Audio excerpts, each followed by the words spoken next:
Okay, here we are. We rolled a short sword and we took away some damage from its durability. And we put it on Neely and increased their encumbrance level.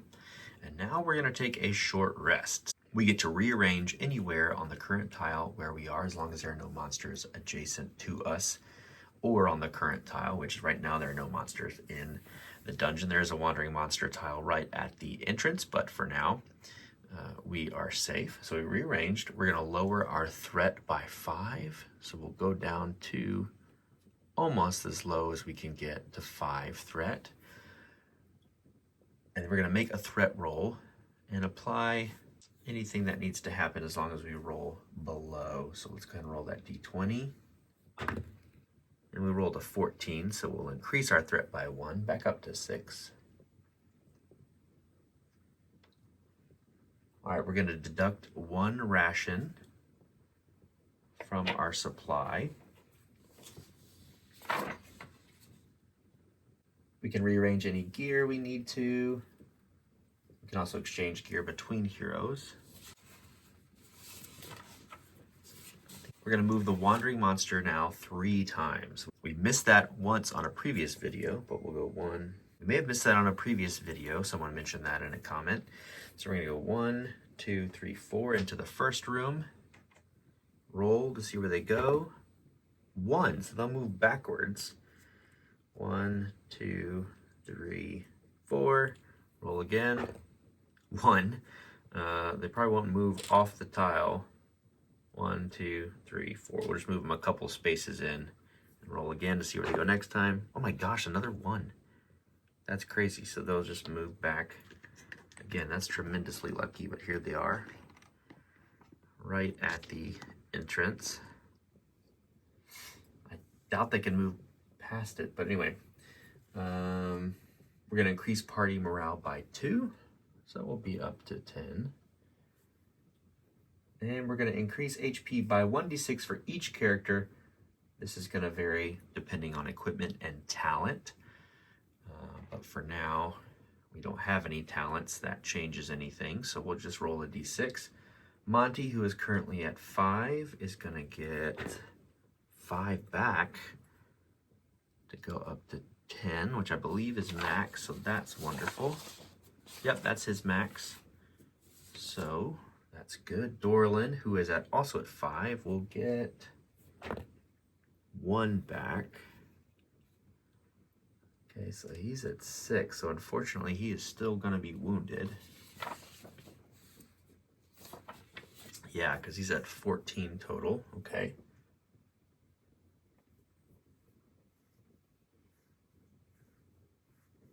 So Bomber, who's at 3, is going to get, oh my gosh, 1 back. To be at 4. They are unfortunately still wounded. Goodness gracious. And Neely, who's at 11, will go up 6, but can only go to the max of 14. Okay, so we have 2 characters at max and 2 who are still wounded, unfortunately. All right, and now we can possibly get some energy back.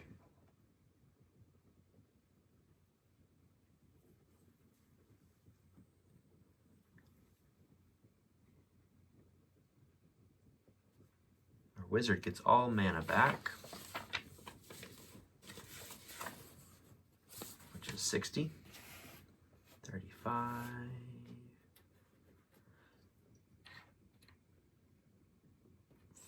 40, 50,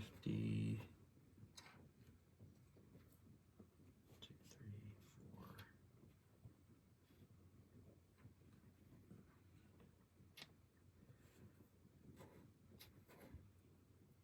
That's what we have for now. 60 mana back. Okay, so let's roll for energy. Monty on 1 to 3 will get energy back. Now, of course, we're not rolling 1s. Doran does get 1 back. It says roll a d6 per energy point. Monty has one. Does he get to roll twice because he has a total of 2? That doesn't seem right. All right, Bomber has 0 out of 2, so let's roll twice. First one does get back. Second one does get back, so Bomber gets both of his back. And Neely has 1 of 2, so we'll roll once. No. Okay. We can freely exchange equipment now.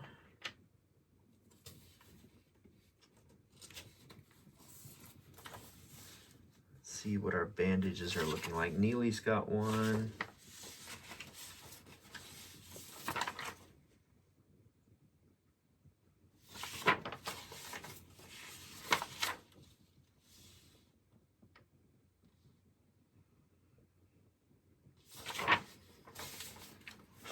One bandage, which is not awesome.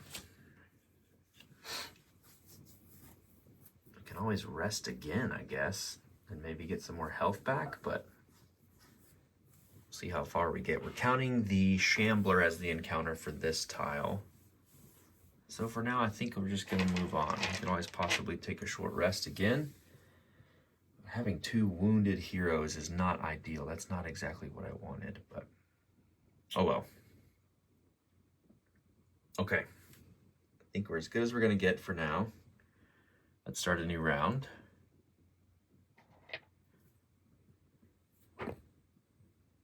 Okay. No need to roll against threat this time. And we'll do some actions here. So on this corridor, when the party enters this corridor, raise threat level by 1. At the end of the turn, roll a d10, and on a 1, a random hero must pass Dex or fall into the pit. Okay.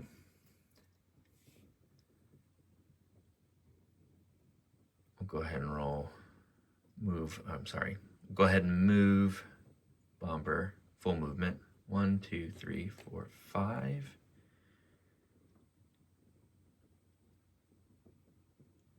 And 1 more. Increase our threat as we're entering this tile.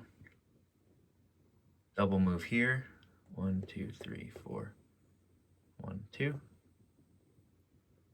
1, 2, 3, 4. 1, 2. 1, 2, 3, 4. 1, 2. That'll be that full round. Let's go ahead and roll a d10 to see if one of these grates is going to give way.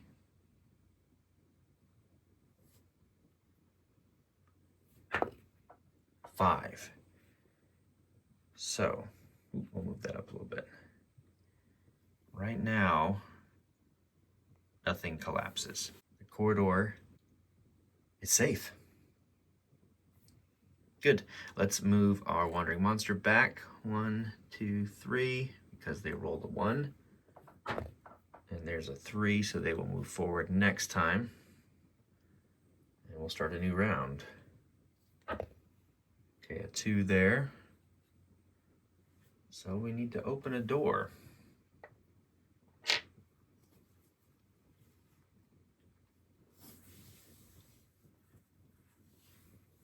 So Bomber's going to use 1 action point to open a door. We need to check and see if it's locked or trapped. Threat increases. See if it's trapped. It is trapped. And let's see if it's locked. Well, first, according to our flow chart here, we need to see what the trap is. Resolve that first. Okay, it's a click. So, totally oblivious to the impending danger, you are saved by a malfunctioning mechanism. Let's see if we can get this to focus here.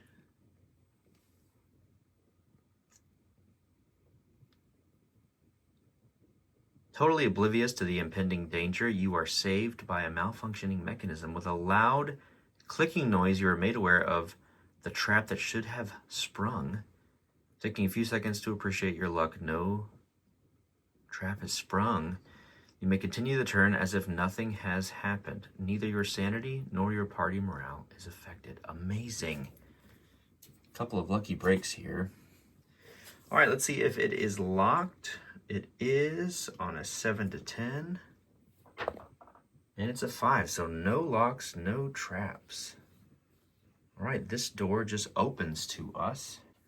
And let's grab an exploration card. And we have another corridor here. A long corridor with 3 more doors to explore. It's completely empty apart from the cobweb covering the floor. No special rules. Deal the cards in 3 piles from the bottom. Place each pile by an opening. Okay, interesting. We'll get that corridor out, set it up, and move on from there. Okay, so here we have the corridor set up. We put the doors out kind of like this. We've dealt cards from the bottom of the deck and gone 1, 2, 3, 4. There are 4 cards left. One of these is our objective room. But we have one more thing to do before we continue Bomber's turn, and that is to roll for an encounter. So on a 1 to 30, we will have an encounter.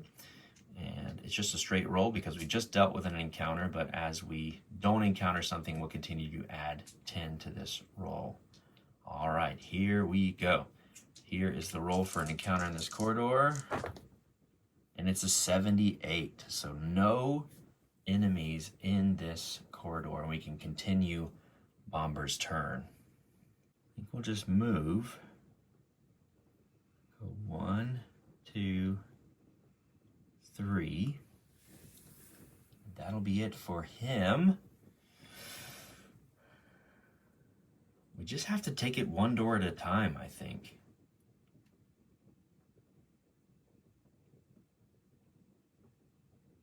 Right? Yeah. Okay.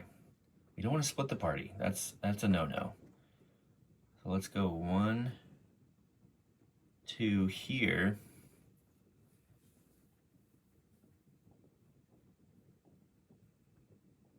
And maybe we try to open a door with Dorland's second action? Oh, it's so scary. It's so scary to do that. All right, sure. We'll open this first door.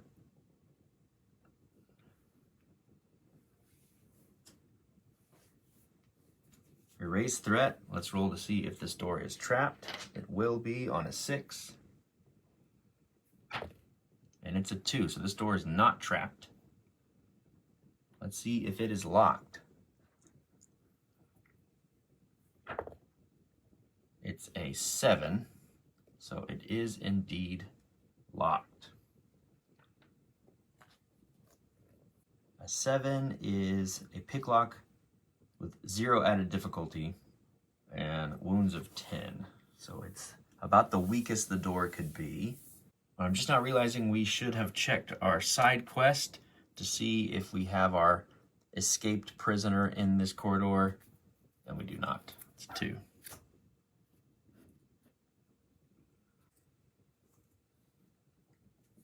It's a handy token here, door locked 10. I'll just place it right here.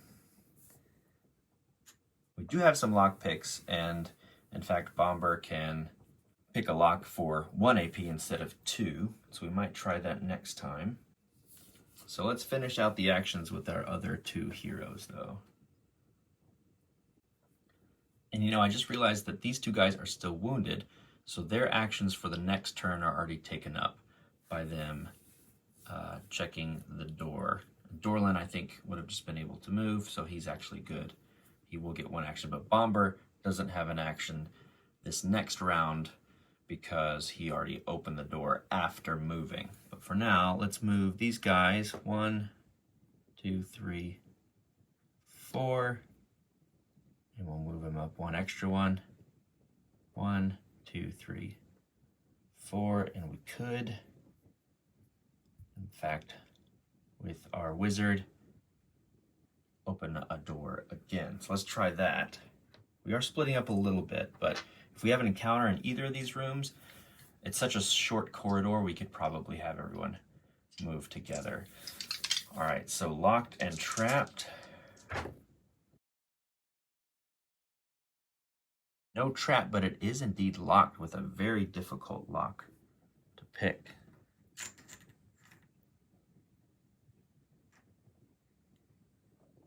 It is the 10, which means it's a door with 25 hit points and then a pick lock of minus 20%. So we'll find the token for that. We'll move our wandering monster. 1, 2, 3, 4. Roll to see where he goes on a 6, so he's going to continue forward. We need to increase threat for opening that door as well. Can't forget that. We'll roll a scenario die for this next one. It's a 7. And now we'll start a new turn, but Bomber will not get an action this time because he took a double action last time. I'm actually tempted to rest here one more time just to get these wounded heroes back up to full.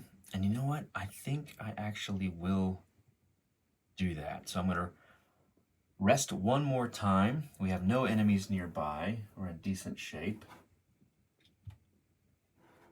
So we've arranged the heroes on the tile as we see fit. We're going to lower our threat. 5.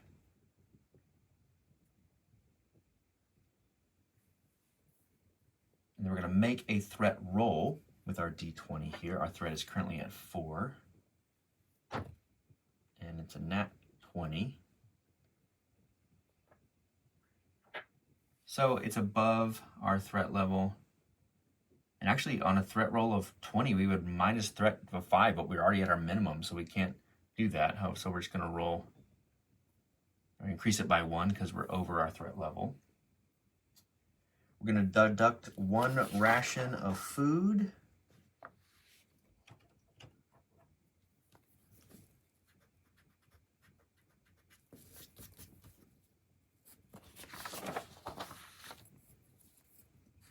Making sure I change encumbrance. All right. Can rearrange any gear.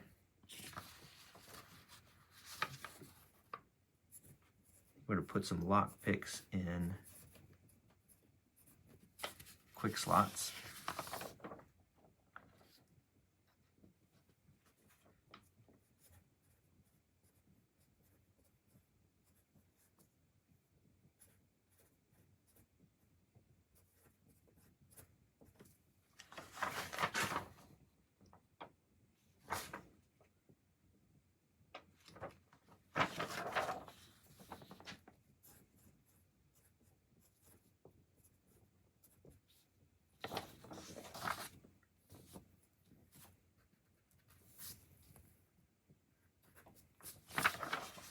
All right. I believe there was a torso hit that we didn't roll for our quick slots. Okay.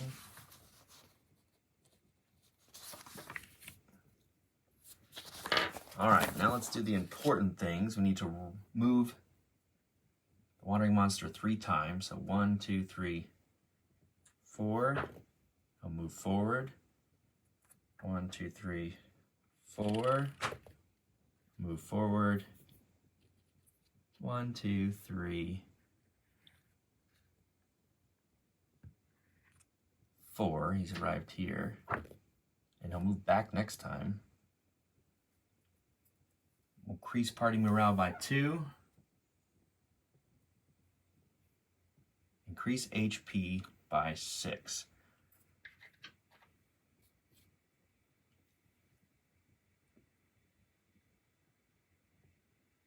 By a d6, I should say.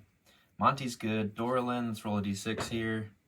Oh my gosh, 1 once again. Put him at 7. Bomber.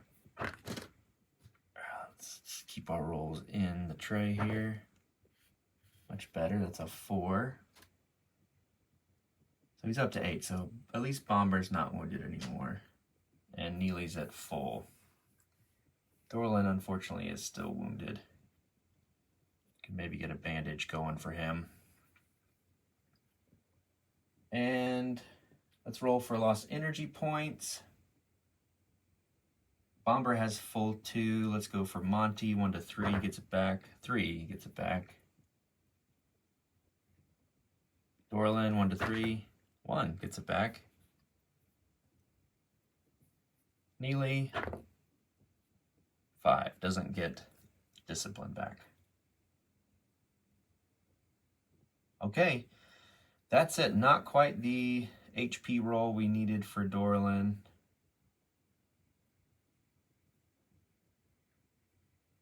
But not too bad.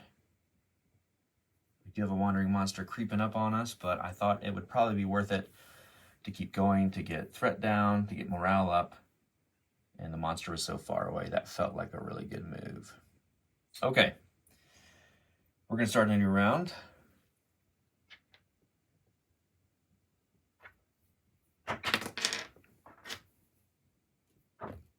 Seven.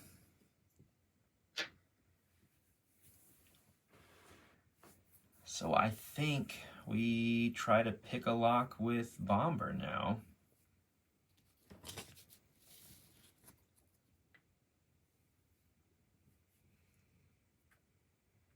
Let's do that. It's just a base pick lock check with our lock pick.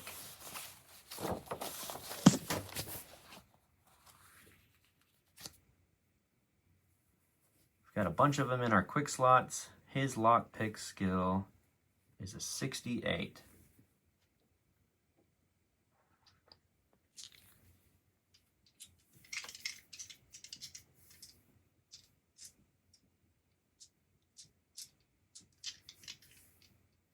All right, here we go. This is just 1 action point because we have quick fingers. We need a 68. 44. The lock is picked. And what do we have? We have the blessed objective room.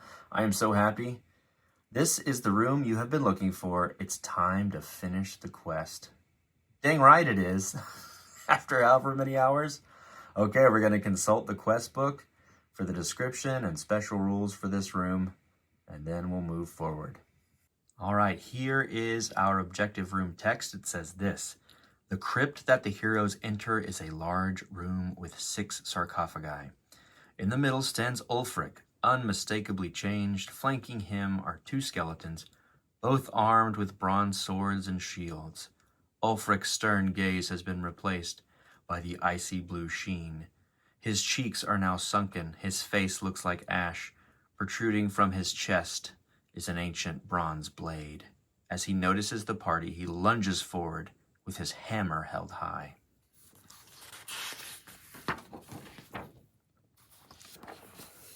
So here's setup. We're going to place Ulfric in the middle of the 2 skeletons on either side of him. They are considered ordinary skeletons with long swords and shields.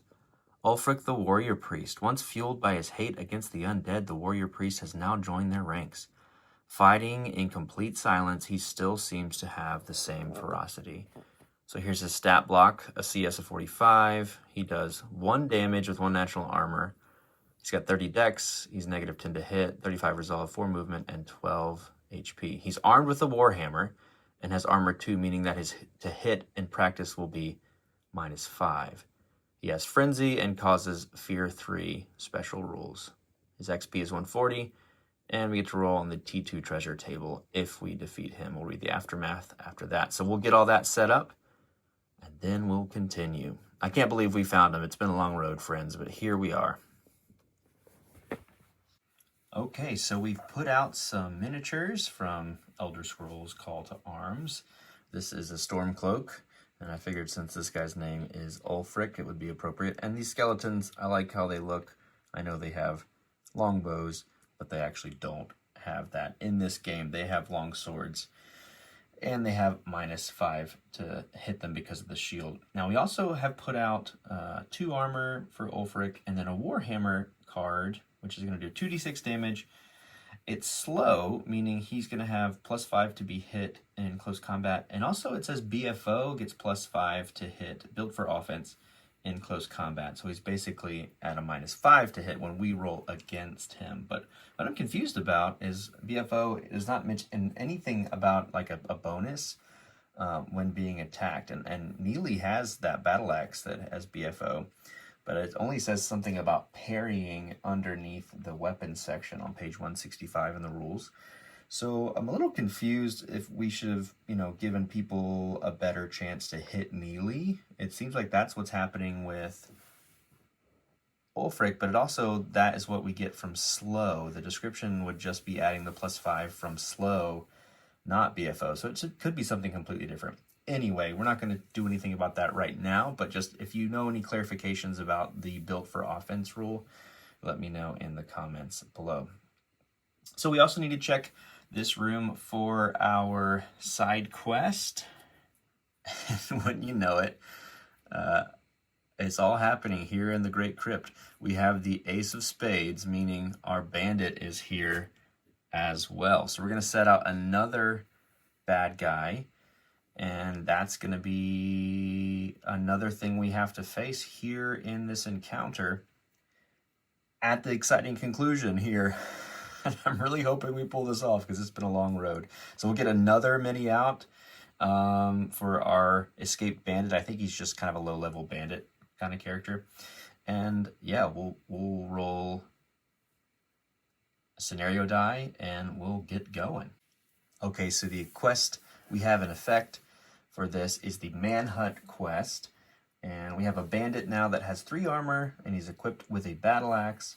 He's got a 60 CS. He's got -10 to hit, 15 HP. Those are the important things. And we're going to place him out randomly. You notice I moved this door over here. I looked quickly about what to do, and the dead end sections didn't necessarily say about what to do when placing a tile, if it was going to block other doorways. It's the same distance over here, so we just moved it for simplicity's sake and say this was actually the direction of the door. But if you know specifically what I should have done in that case, if I couldn't legally put this tile here, let me know in the comments as well. So our bandit is in here. He's got a CS of 60, -10 to hit, 15 HP, and those are kind of the big things. So we'll place him out randomly, roll a scenario die, and get going. All right, so we'll roll a D6 and a D12 to put him out. We'll go 2 down, 10 over, meaning we are here.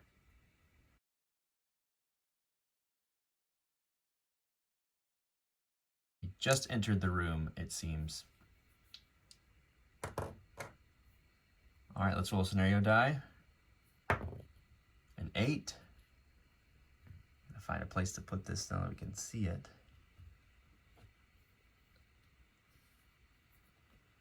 And we'll go to the bag. Here we go.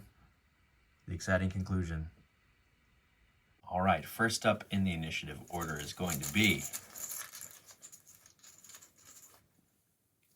a good guy.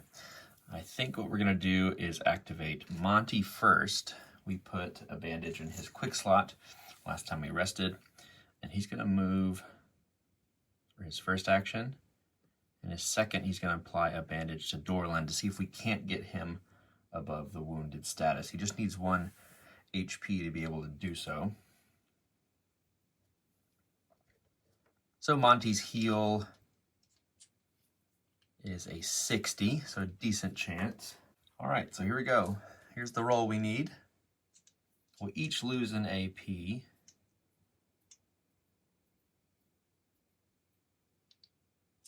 It says the wounded hero loses an AP as well. I wonder if that means if it's successful or not, you know? There are no enemies adjacent, which would prevent us from doing this.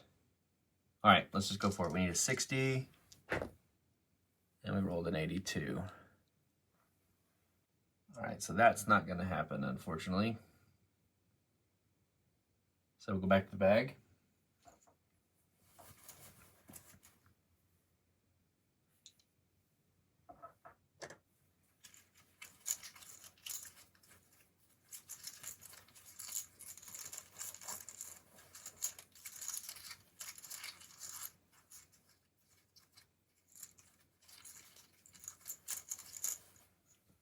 And we have our first enemy up out of the 4. So let's look at our enemy activation card. We don't have any magic users or ranged enemies. These are just 4 melee enemies. No one's adjacent. We don't have anyone that could charge. So an enemy that has enough space to move its full movement, or then a random enemy. Everyone is looking at 4 movement.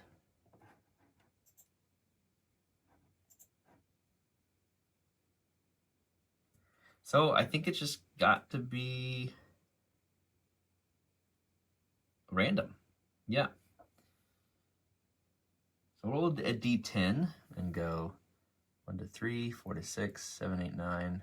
Oh, I'm sorry, no, we need to do a d12. And we'll go in this order here. All right, with 2, so our bandit's going to be first up to move. He'll move full movement. 2, 3, and he's in the way here.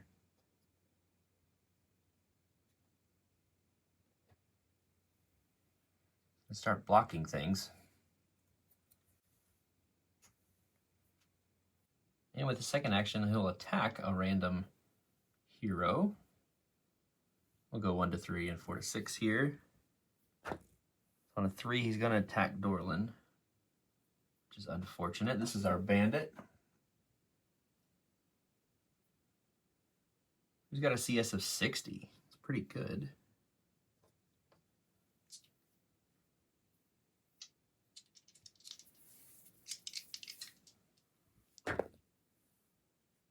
And they rolled, 40.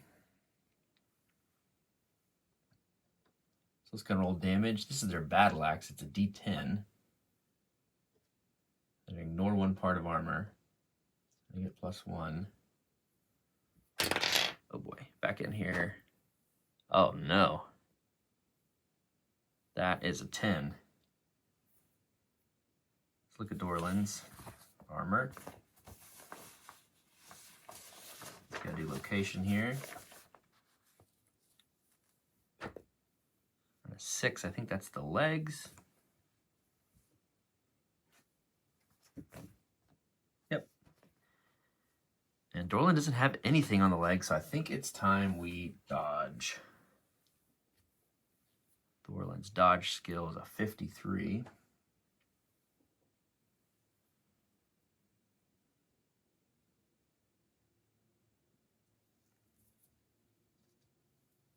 There we go. 38. Successful dodge.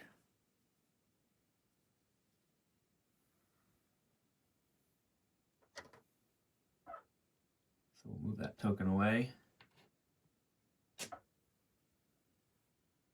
And that'll be the bandit's turn.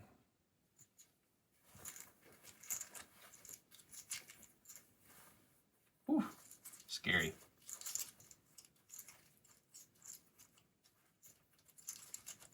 Next up. Good guy. What now? What now? This is a little scary here. All right, let's try this. We'll move in. 1, 2, 3. Like a sneaky halfling. We'll get our +20 to hit, and we'll ignore natural armor and armor. This bandit is wielding a battle axe, so he's going to get a +5 on him. So it'll really just make a total of -5 because his to hit is -10. We also get a +20 for being behind. So it'll be +15 on our combat skill. And our halfling is really in the line of fire here, but we have a dodge left. Okay, so 68, 78, 83 to hit on this attack. And you know what? I think we spend 1 of our energy And we're going to add a d6 damage to this. So here we go. We need an 83 to hit. With a 20, we will do so. So I'm going to roll 2d6 plus 2, and no armor is going to be taken away. What do we have here? Nice roll. 10 total damage. So the bandit is already wounded. Put that over here near his stuff.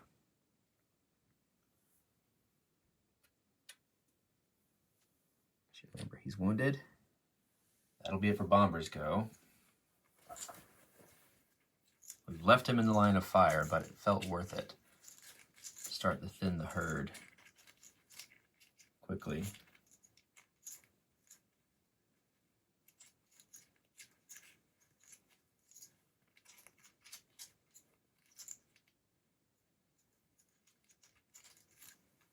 Next up is our last hero. I'm sorry, second to last hero. Doran has 1 action point. They have a loaded weapon. We can't fire a ranged weapon when someone's adjacent, so we might just have to move back.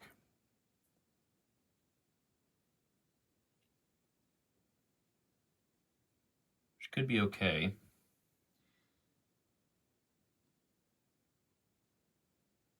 That would make room for our dwarf. Back even further. Sure. We'll go 1, 2 for zone of control. 3.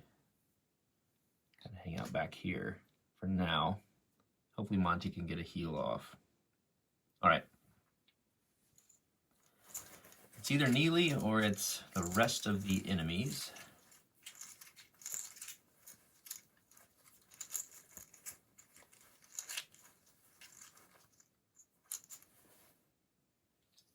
All right, we do have another enemy that's going to go. And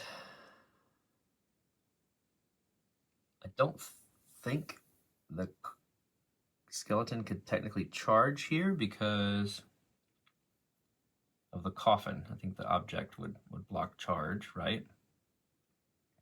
So everyone can move full movement and get to Bomber. So let's use a D10 method of a roll to decide who gets to go. We'll just go 1, 2, 3, 4, 5, 6, 7, 8, 9. 9. So this skeleton will move 1, 2, 3.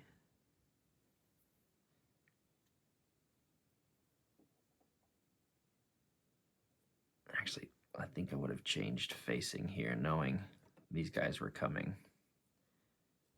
So it'd be 1, 2, 3, 4 to get in there and make an attack.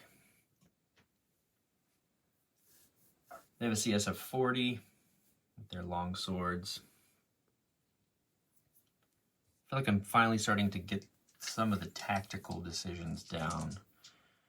Like facing is very important here, especially with so many enemies. So I went back a little bit and thought, yeah, I should turn around since the bandit's already gone.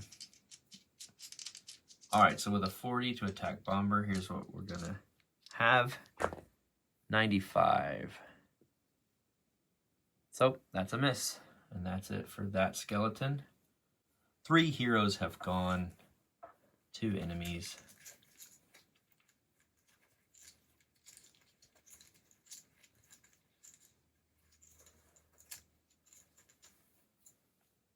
Another enemy. So 1 to 3 and 4 to 6. All right, Ulfric's gonna go.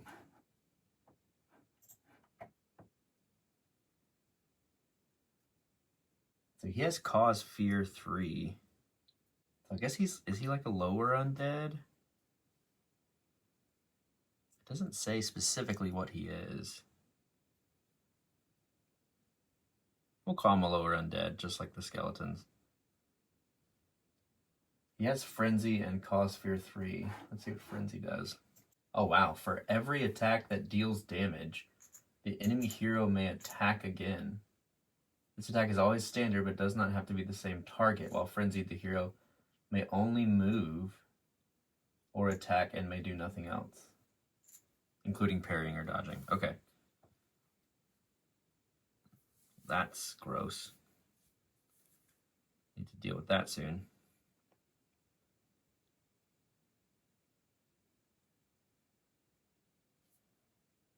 All right, we'll move him in.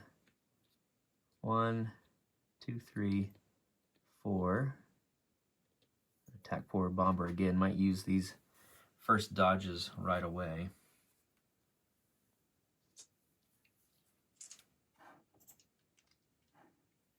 His CS is 45, so it's fairly low.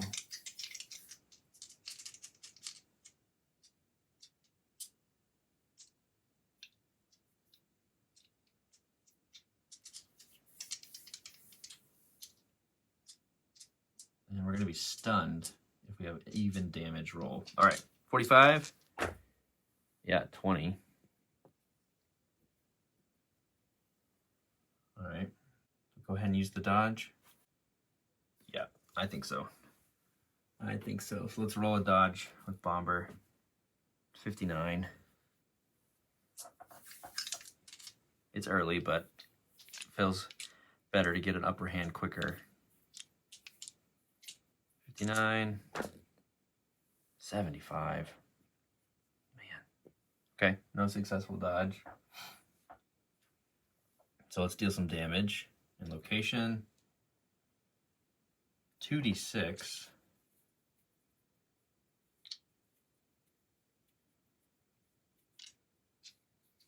So location is torso. Damage is 7. No change. So on the torso,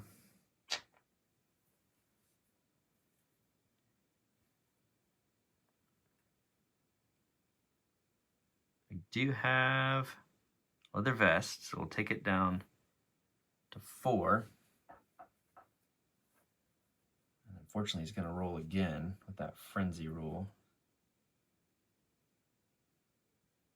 Is damage even? No, damage was 7. So stun doesn't go into effect.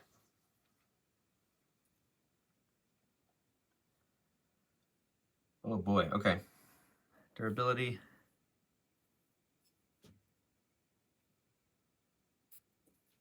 See if any of our items are struck. Nope. All right, we're going down 4. 2, 4. We're wounded again.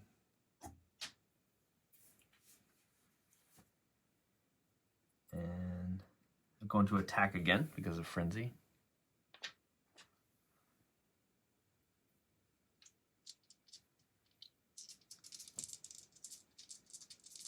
45. This time it's nothing. 62. He misses the second one. So that's good. Okay.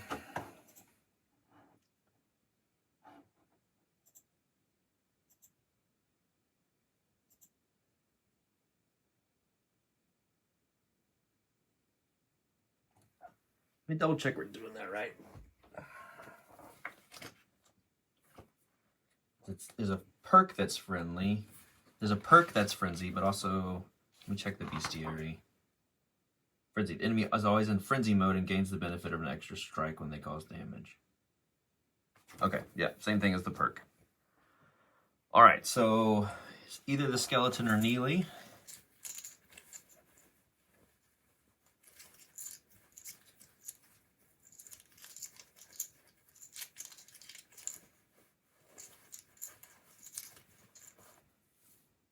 Neely. Right. Gotta move.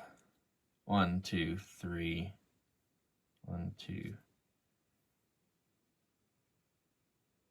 4. Take an attack.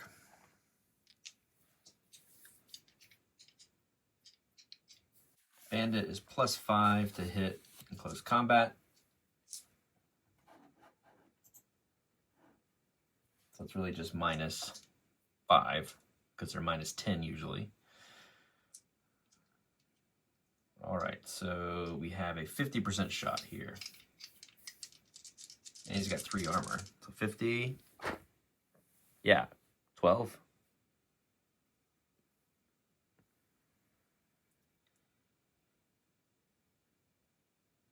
Let's roll damage. D10 plus 2. Armor piercing 1. Oh boy. It's a terrible roll. 1, 3 total.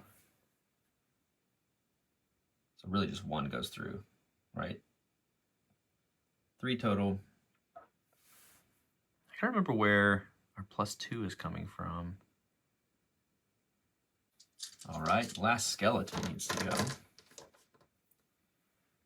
And they'll move in. 1, 2, 3, 4. I'll do an attack here. And they need a 40 to successfully hit. Bomber, oh, sorry buddy, it was worth it to take most of the health of that bandit down. 41, he's gonna miss. That's good.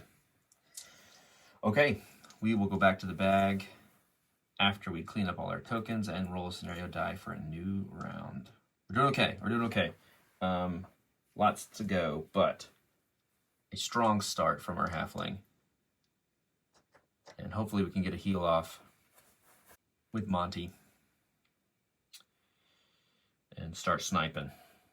All right, we need to move our wandering monster back 4 spaces. 1, 2, 3, 4. We'll roll to see which direction they go. 6, so they'll come right back down that hallway next time. Let's roll scenario. 2. Okay, and now we're going to the initiative bag.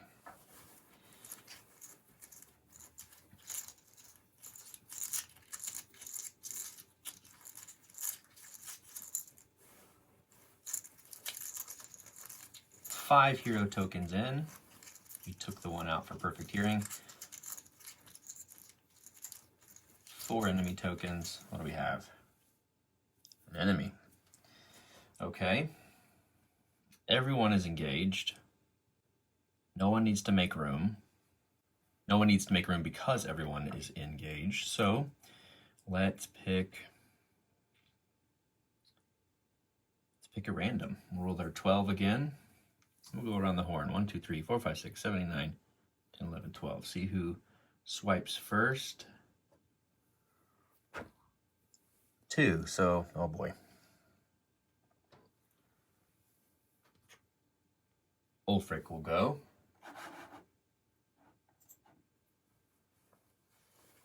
And he's adjacent.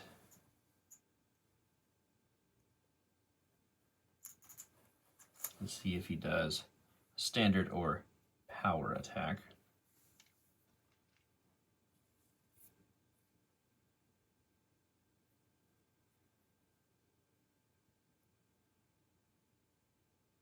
I was debating whether to use the humanoid with a close combat weapon stat card as well, because there's a couple other things he can do there.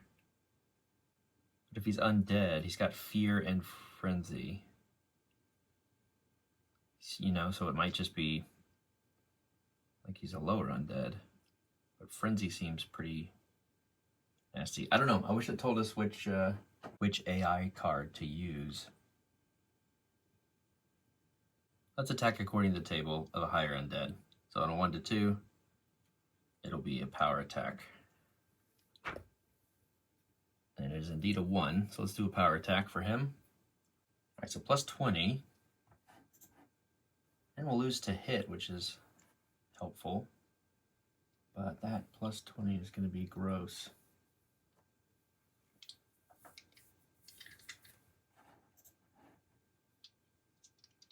So 65 is the CS now.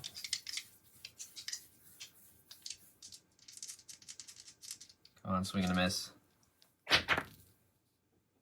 Oh, 51.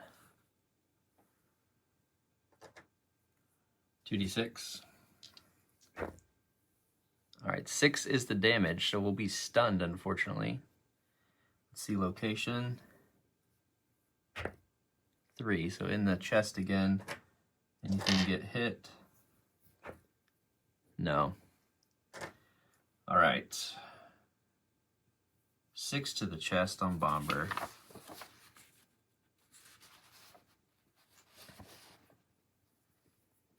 Blocking 3, so we'll take 3, and he gets to attack again.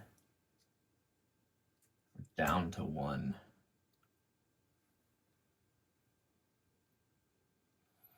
Frenzy. And his 1 AP is lost because of stun. Oh, but he did a power attack. That's his second action point, but he gets the attack again, I guess, anyway, because of Frenzy. Okay. 45 this time. 29.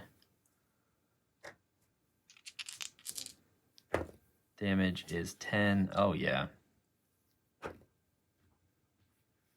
In the chest again. 7. Poor Bomber is down.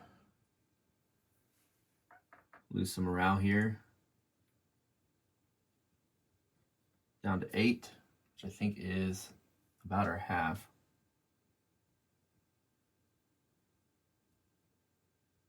That is half, so if we drop below half, resolve changes. I don't know if we lose the bandage on a failed attempt, you know? All right, back to the bag. That stinks.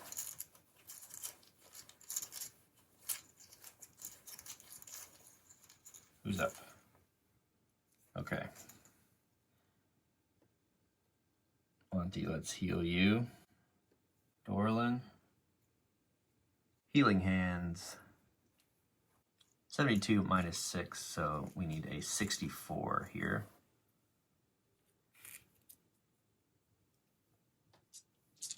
Monty, come on, buddy. 29. The heal will go off. We'll lose 12 of our mana.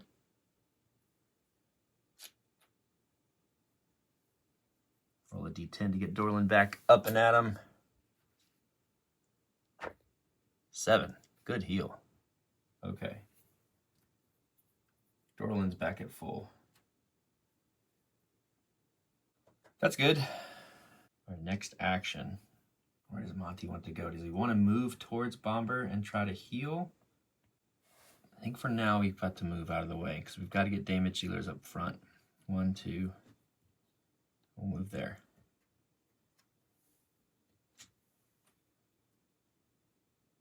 Okay. Ooh, next up in the bag. All right.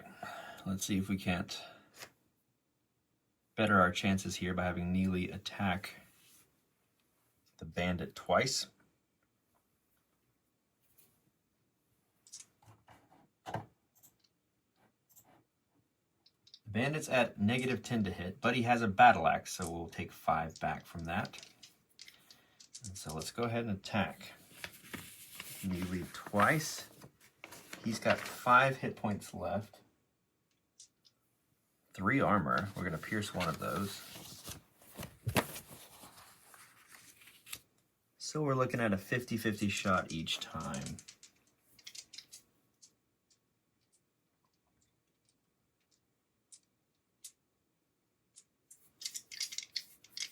Here we go. 50. 42 will hit. Let's roll damage. D10 plus 1. Piercing 1. 4 minus 2, 2 more. He's got 3 left. All right. Another attack at 50. A backswing. 60. Not going to do it there, unfortunately. Okay.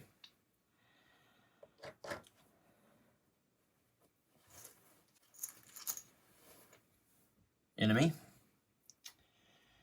Let's use a D10 for the last 3 remaining enemies that haven't gone to decide who would attack next. The bandit will go. He's got 1 action.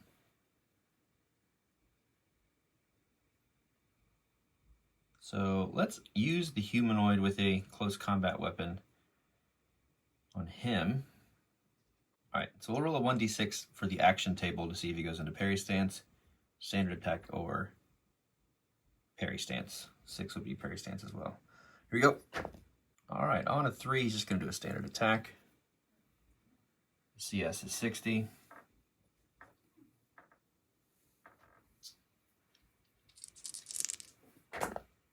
Yeah, with a 21, he will hit.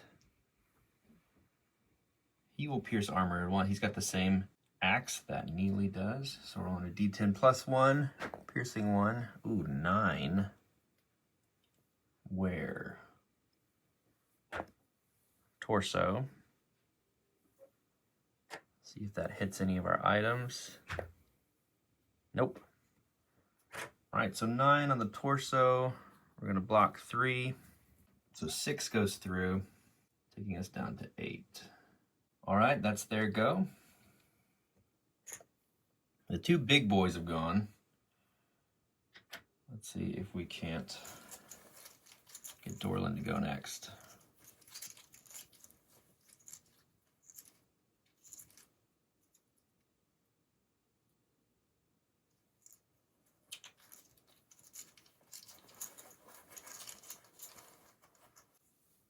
No, skeleton's got to go.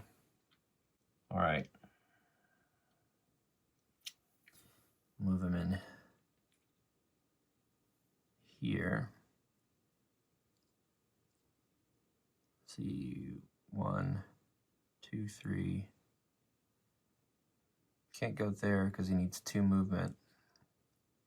So let's just say he moves here and does a standard attack with a 40 against Neely.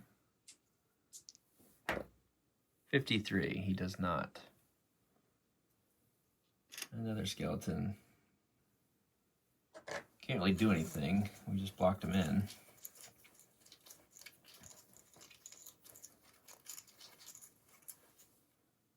And Doran gets to go now. We'll move down. 1, 2. Oops. Getting crowded. 3. Shoot through the door. I think we have line of sight here. Skeleton, maybe? Or try to finish off the bandit. Bandit's got better armor. Much better armor. Either way, if we take somebody out, we get another activation from the skeleton. So let's do this. Let's attack. I might regret this. Let's attack the skeleton. Yep. -5 because of shield, -5 because of their stat block. And, oh, I don't know. Let's use an energy. I don't have that in my notes. Yeah. Skeleton. Need a 70. Got a 79. Dang it. All right. And we'll shoot another arrow with Hunter's Eye. So same thing. Oh my gosh. Still over 70. Okay. Wasted an energy and 2 arrows. Don't think the Skelly can do anything. I think we've attacked like from this weird position before. But he won't be able to get through guys, so he's just kind of hanging out. He'll move a little bit forward. We'll move our wandering monster. 1, 2, 3, 4, and roll. Still trucking along. Forward this time. Let's grab some tokens. And we'll go back. Really was hoping we would have had somebody out by now. I think if we get Monty down there, we could revive Bomber fairly easily. I'm not super worried about that, but with his armor piercing from the backstabs, we're really hurting right now. Or without it, I should say. Scenario die. 8. Okay. Still have a dodge from... Oh, we could have used Bomber's dodge. I think we rolled and missed, so I don't think we used it technically. But Neely and Monty still have dodges. Bomber still has a dodge too. He didn't technically succeed on his, so I'm counting that as not used. Oh, we should have used it. That's okay. Still a good bit to go here. Who's up first? All right, a good guy. I think we definitely want to focus fire on the Bandit since he hasn't activated this round. For the moment.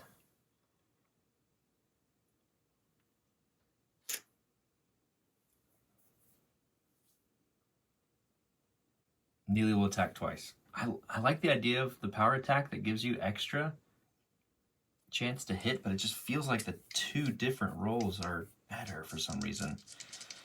I could be wrong there. Maybe someone with better quick math skills than me could do that. Okay.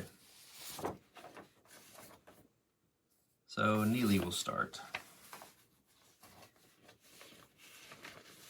So +5 to hit in close combat. So -5, so yeah, again, two 50% chances here. He's only got 3 health left. 50, 36, okay. Successful first roll. Let's roll damage. A d10 +1 piercing 1. So 5.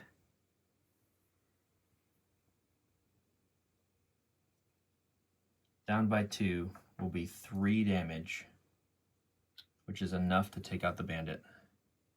He was at 12. He has 15 hit points. I'm going to move him out of the way for now. We'll just put him nearby so we remember. Well done, Neely Slate Strike. All right, with our second attack, we'll swing around the way and attack this skeleton, which is at -10. So we're at 45. They do cause fear, but we're over the level for that. 45 is needed. 70 is rolled. Okay. Back at the bag here. Who's up? Another good guy. Okay.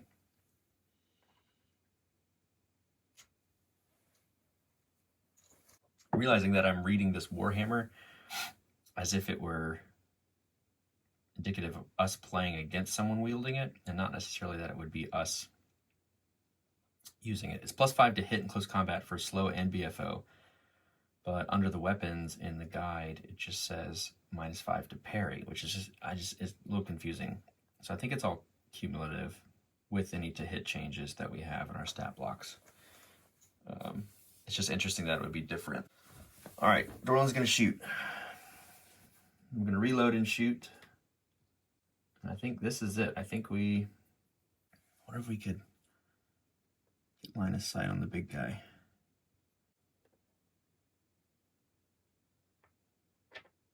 Tracing there. I kind of think we do.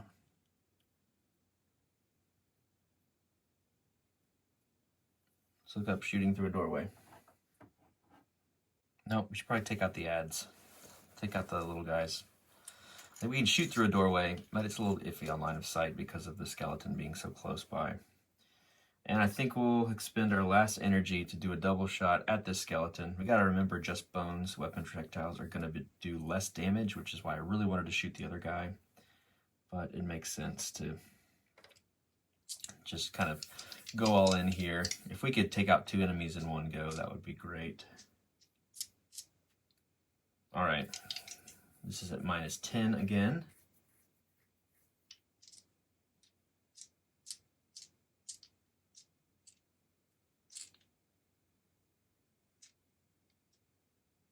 But 1 AP. We can reload and shoot in the same one, so reloading is not really an AP. All right, 70. We'll shoot this guy here. 73, we missed on the first. And 93, we missed on the other one. Doran, what is going on? That stinks. All right, well, we're gonna move back for second action, 2, 3. Here and reload again, because we can move and reload at the same time. Take away 2 more arrows. Wow, that is awful. Terrible luck there. We'll go back to the bag. Goodness gracious. This is a mess.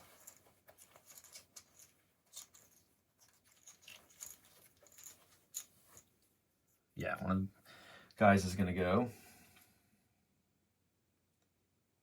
I think the big guy could charge. We could possibly do that. Just depends on what he is.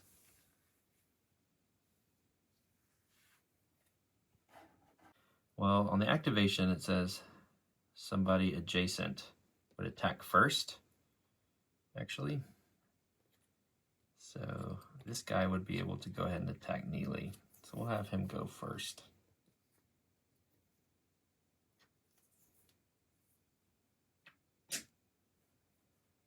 All right, and their attack is either going to be a standard or power. It's a power attack, so we'll get +20, putting them at 65, or 60 total to hit. 72, they're going to miss and spend all their action points doing it. That's great. All right. Next up, the last hero that's available to go is Monty.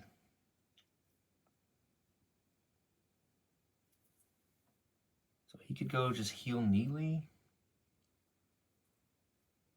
Neely is kind of our last line of defense right now. Or he could go do a flare. 1, 2, 3, 4. This is a little dangerous, but let's get some damage out there. We're going to shoot a flare at this skeleton. So we need to roll 64.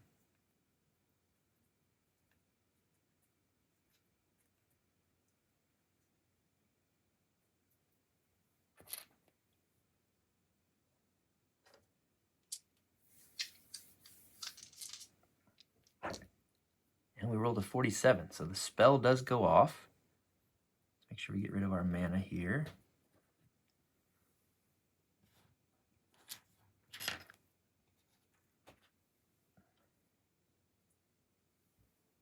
And we'll do a D8 +1. All right, so we've got 4 damage going out on this skeleton here.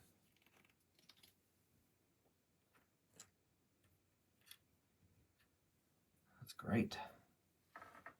Fortunately, he's already activated.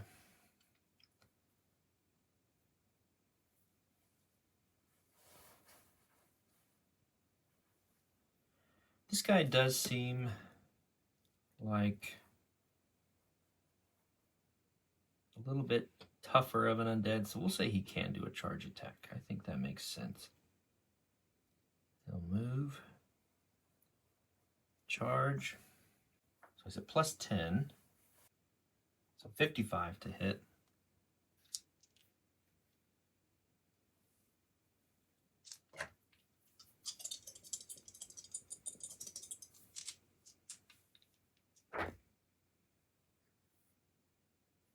Oh, and he rolls a 9, so he is going to hit there. He'll hit Neely. Let's see if we can't use our dodge. Neely is not great at dodging, but we're going to try to. He needs a 36 to dodge. He rolled the same thing, a 9. So the dodge is successful. No damage goes out. So no frenzy. Whew. Scary stuff. Scary stuff. All right, and again, this last skeleton is just kind of stuck here. We'll say they move back kind of right here. Stacked up on each other in this doorway. Feral. 1, 2, 3, 4 for the wandering monster. He keeps going forward. Oh, that would be bad news. All right, we've got to get through this. We can do it.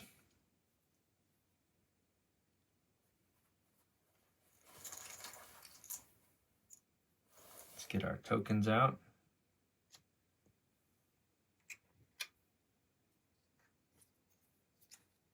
We have no damage on the big boy yet.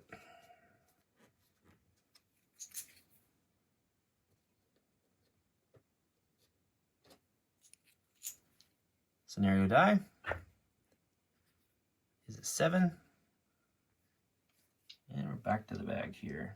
We just have 3 enemy tokens now, though.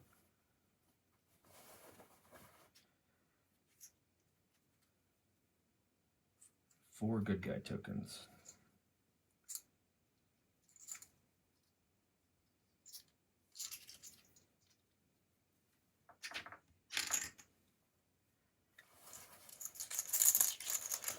Ooh.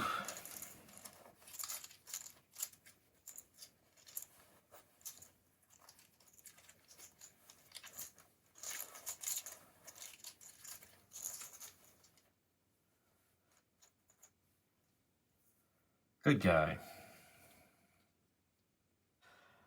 All right, perhaps we shoot another flare. Maybe start doing some damage here and then retreat to make room for Doran. Or again, we could try to just shoot the wounded guy. I don't know. Let's shoot the wounded guy. I know we really need to take out the big guy, but scary stuff.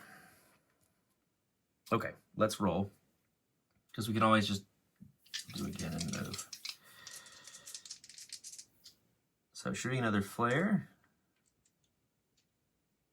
We need a 64 to successfully have this flare go off against the wounded skeleton. 47, a successful cast once again. Monty's hitting his stride.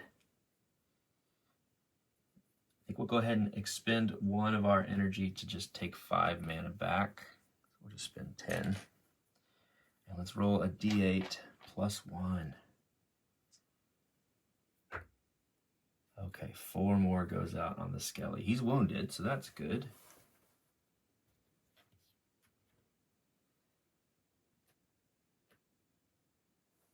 All right, I think with our second action, we move back 1, 2, or else we're going to waste Doran's turn 3. And then perhaps Neely can finish off that skeleton and get a swipe in on the big guy. Okay, back to the bag here.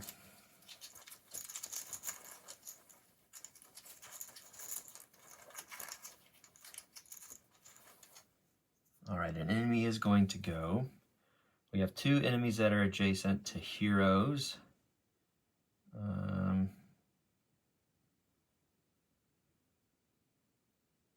No one can charge because there's no space in between.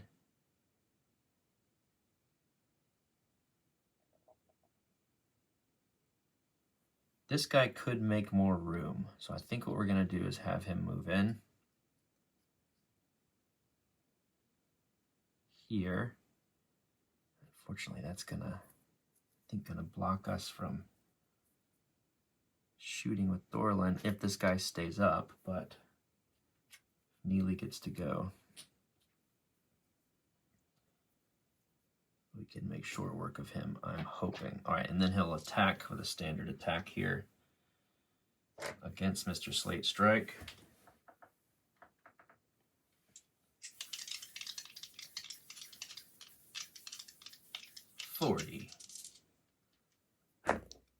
And they rolled too high to hit. The movement was too much. That's great. All right, 2 more enemies have to go. 2 more heroes have to go.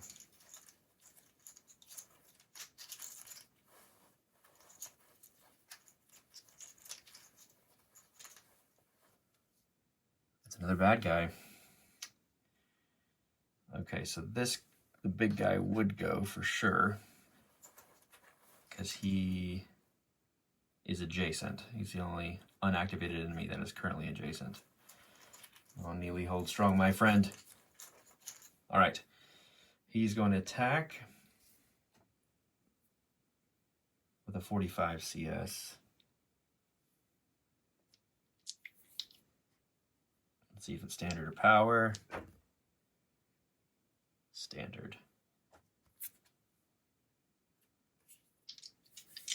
Again, don't know if he could do parry stance and stuff, because if he's lower or higher undead, or if he's just a humanoid, it's hard to know.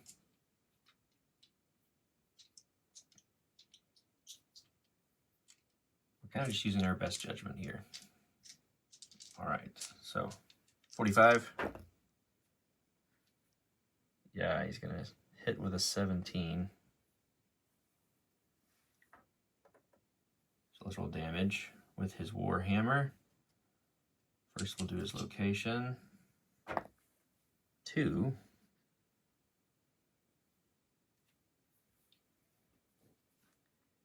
So the arms damage is 10. Ouch. We do have a leather jacket on, so we're going to block 3 of that.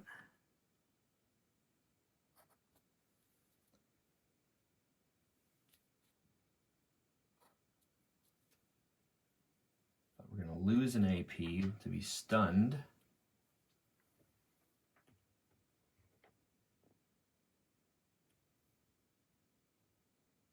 And we are fortunately now wounded. We're taking 7. So Neely can't go. So we've lost.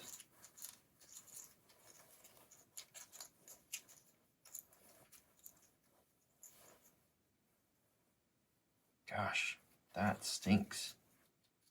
And they've dealt damage, so they'll just go again.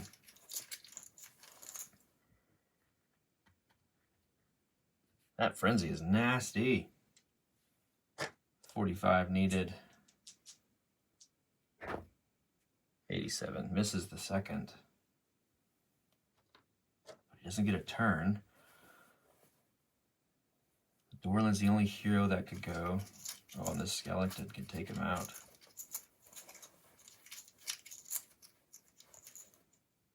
And he gets a chance.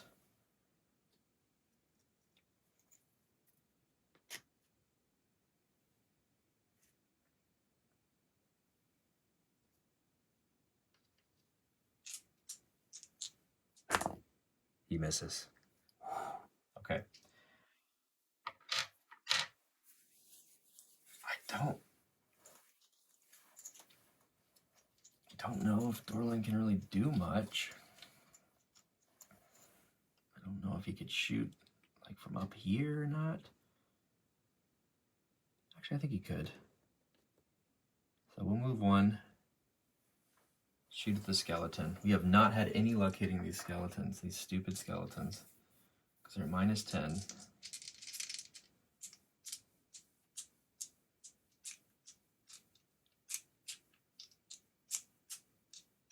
Here we go. 70. 4. That's a crit. Okay.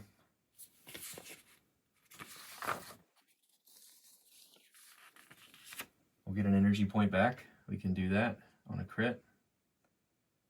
With Bloodlust, we'll reroll damage.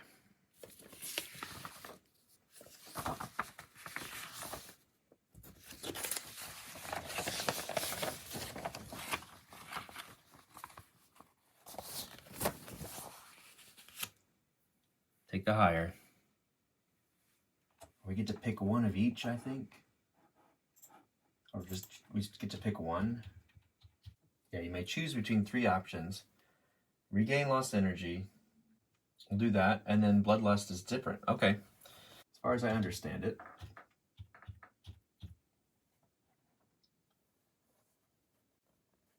Yeah, so we'll roll damage twice.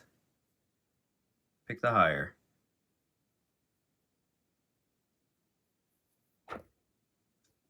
I think 10's going to be the higher.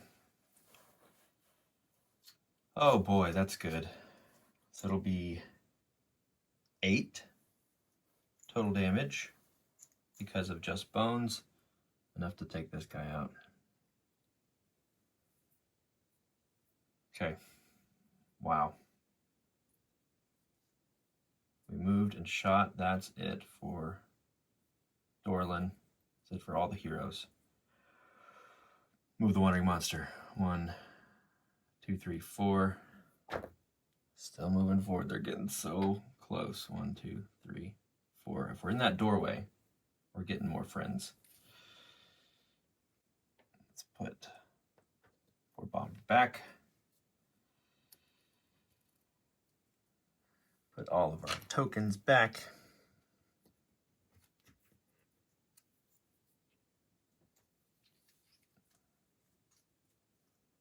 Four and 2, what the token bag is looking like here.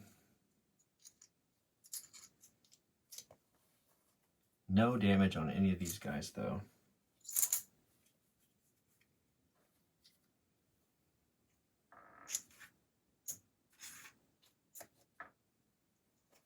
Scenario die. 5. Token bag.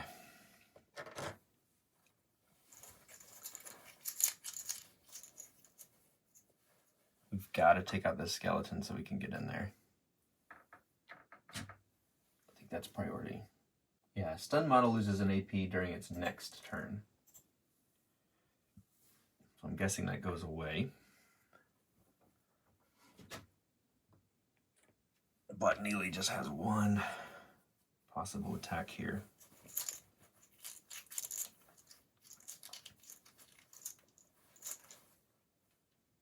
Gotta lose an arrow.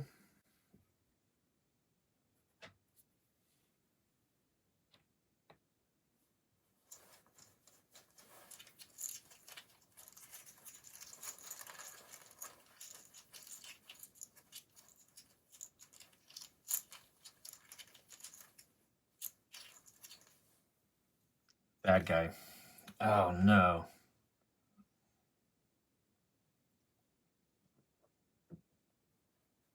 Okay.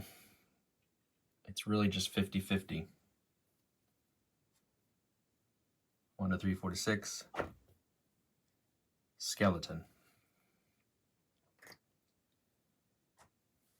All right. What does he want to do? Power attack or regular attack? Power. No regular. Okay.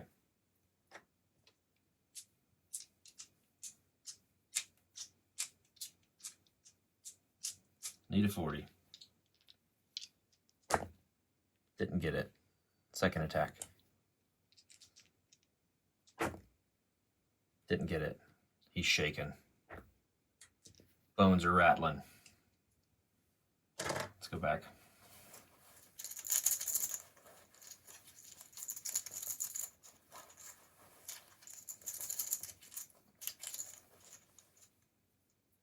Hero.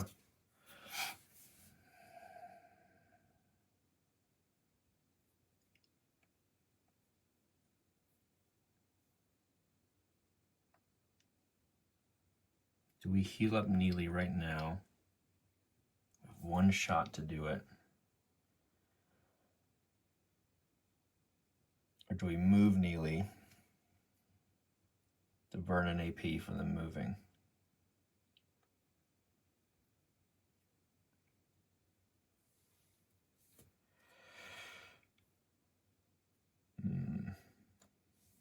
Wandering monster's coming. Let's move in, heal.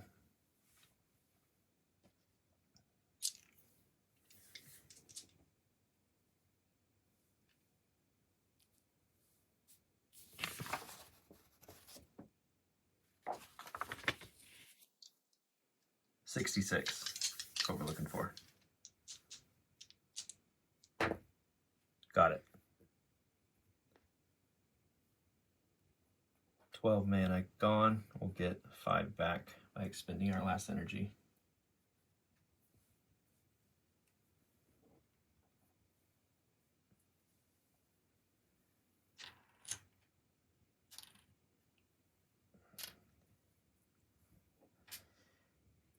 Big heal here. 7. Neely's back to 2 AP. That's huge.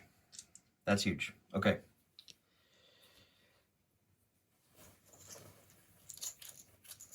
Watch, big guy's got to go like right now. Could take him right back down. But no, sir. We're taking him on. 2 attacks. +5 to hit in close combat. +5 to hit with BFO. But he's -10 to hit. 2 armor. I think it's 2 attacks against the big guy. He only has 12 hit points. He doesn't have that many hit points. We maybe should have done this a long time ago.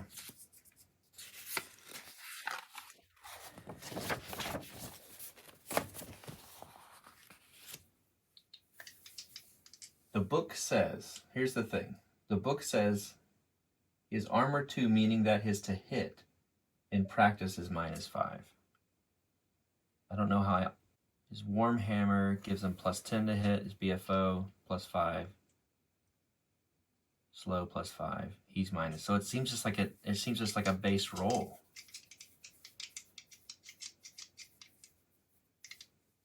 I'm not sure. So we're gonna do what we're reading here.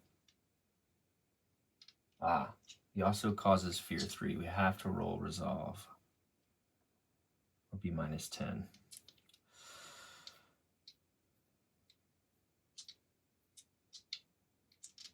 We could try to shove. We have to roll higher than his dex, which is 30 to successfully shove, which will move him back 1. We could close the gap and maybe get in there. Still do another attack. Should we just try to... I don't know. I really don't know.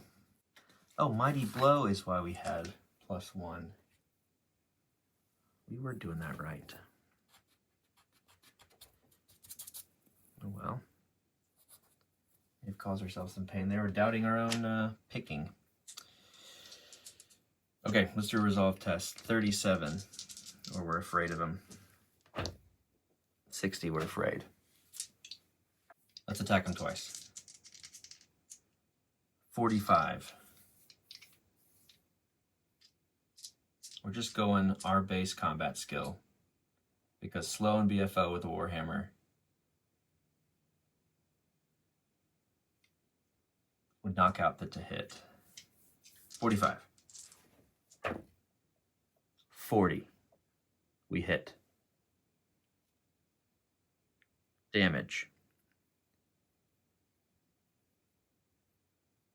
It's a D10 +2. With an armor piercing, he's got 2 armor. 5 -1. 4 damage goes through. Second attack. 45. 76. Second one misses. Okay. We drew blood. If it bleeds, we can kill it. All right.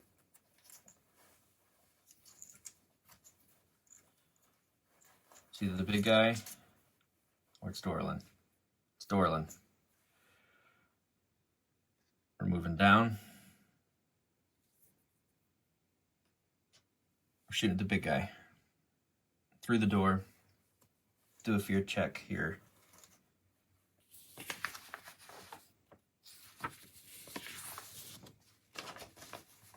$51. Or we are afraid.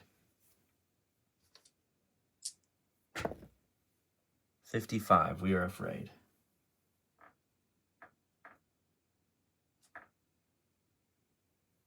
we got our energy back. Let's do a Hunter's Eye, 2 attacks.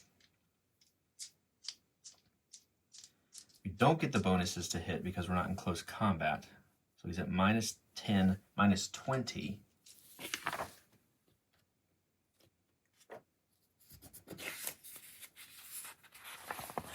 Because of the fear, as well as the to hit change.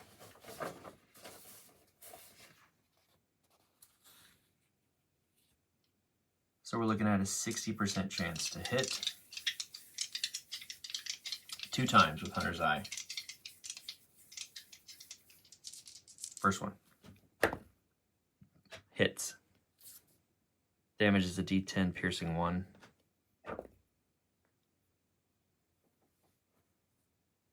Nine. -1 is 8. We killed him. He had 12 hit points. We have dealt 12 damage.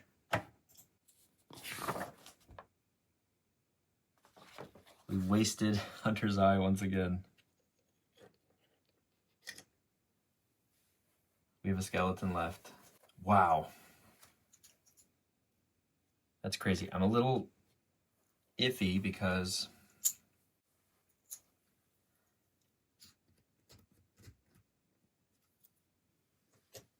of all the changes on the to hit blocks, all the weapons and stuff, but he's down. At least as far as we understand it. 1 enemy left. Let's move our guy. 1, 2, 3, 4. Fortunately, a wandering monster is going to spawn at the end of this round. Oh man. So, we'll roll on the table and see what happens. All right, well, wouldn't you know it, our old friend, the Shambler, has come back. We rolled a 5, and plus the 20 for our 2 levels above 1 gives us 25, which gives us a Shambler. So let's roll this, and with these 2 enemies down, hopefully that'll be the end of this amazing, intensely epic quest. 3 means we don't roll threat. We're back to the bag. 4 hero tokens, 2 enemy tokens, and a partridge and a parachi. Let's go.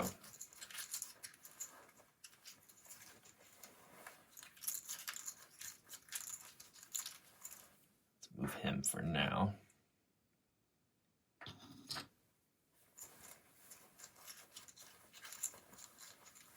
Who do we have? Good guy.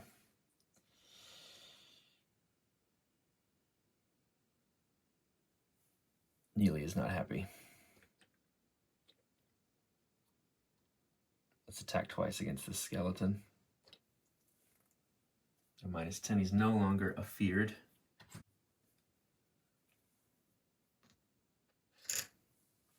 So, a couple attacks coming.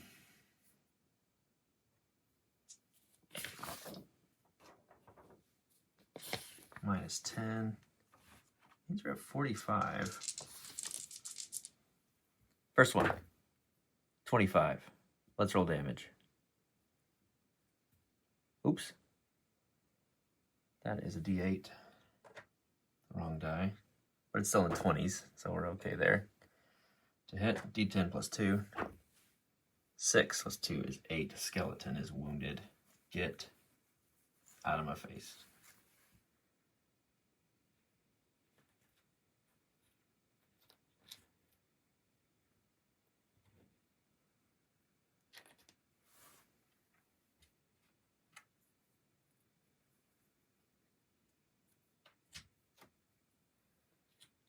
Second attack. 45. 97. No, sir. That will not do.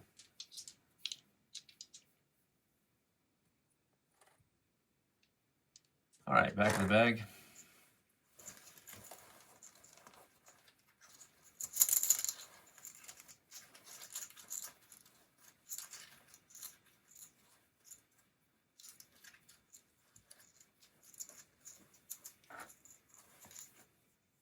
Another good guy.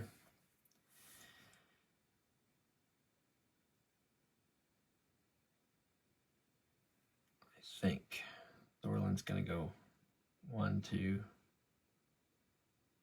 Ooh, I don't know. Ooh, I don't know. Shoot first, ask questions later. Shoot first.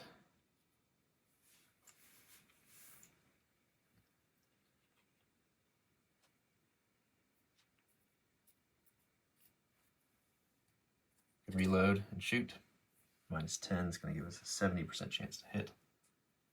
And then hopefully we can move, make room for Monty. Get Bomber up. And have a pint while we wait for this to blow over. Okay.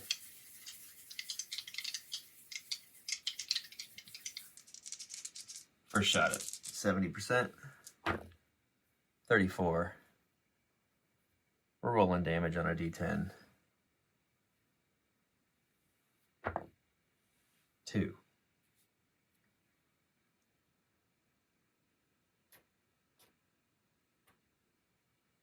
So, skeleton is down. Oh man, perfect. Wow.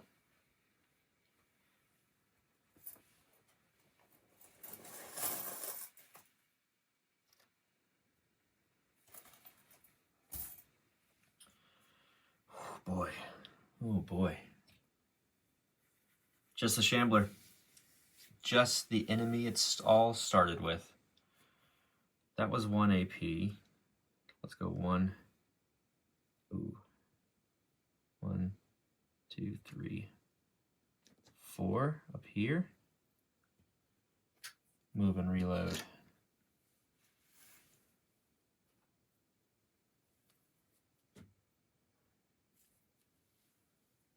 Wait for the Shambler to come to us.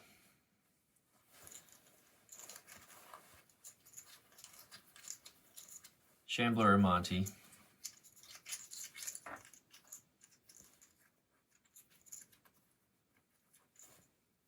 Shambler. Okay. It's a beast. Let's look at its card. We might run into the same thing where it doesn't have a space to expand. 4. It could get there with 1 move. It has another action. So it could go... Where would it go?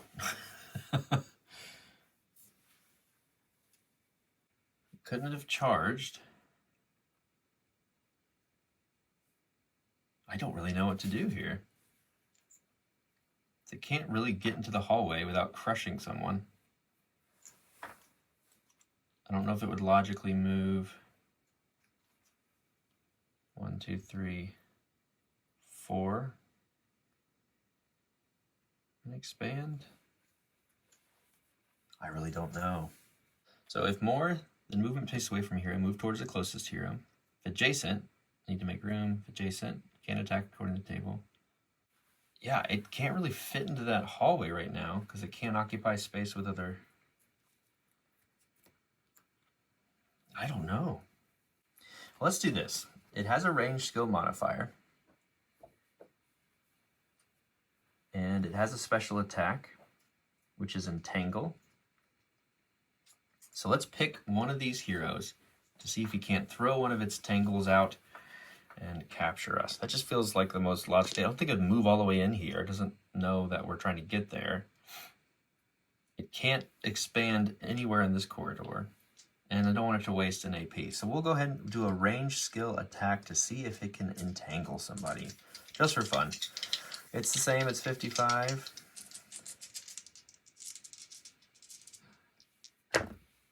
And it's a 72. So it will not successfully entangle somebody.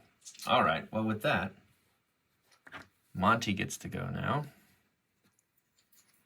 And we're finally gonna get Bomber up, hopefully. Gonna move first. 1, 2, 3, 4, right here. And we're gonna use a heal spell.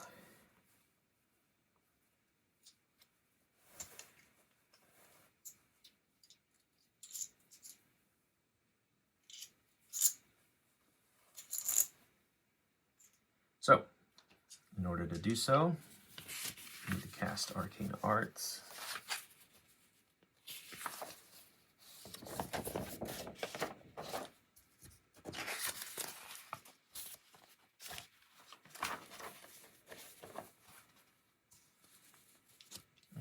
a 66. Here we go. 32. Oh, my precious baby boy. My precious baby halfling boy. Welcome back. A D10 healing. 8. That's pretty good. Neely's back up. What happened? What happened? Don't know if he get an activation here. We do have an extra token in the bag, interestingly enough, because of Swift Leader. You know what? I think we'll just call it sleeping sickness. We'll call it dazed. But he's not wounded anymore. He's up past half health. And here we are, friends. 4 heroes against a Shambler, where it all started. In this ridiculous quest that's taken us like nearly 10 hours. And we're going to start another round and do our best to take out another Shambler. And then we'll be out of here. I wondered if, like, we took out Ulfric, we could have just called it done there, and, you know, we snuck out of the dungeon whenever, but this is just kind of poetic and beautiful. We only have 8 mana left. And wouldn't you know it, we're going to roll against our threat. Scenario dies a 10. Threat is 5. And it's 3. So we're going to roll on the table. Of course we are. Of course we are. Roll a d10. What's going to happen? On a 6, Frenzy. One enemy starts roaring with rage and attacks with rage drink. Okay, this enemy has the Frenzy special rule. Threat decreases by 3. Can only decrease down 1. All right, well, it's got Frenzy. Of course, we have to make it interesting. I'm just happy this thing doesn't have fear, which just feels awful. Let's bring the pain. Let's go for it.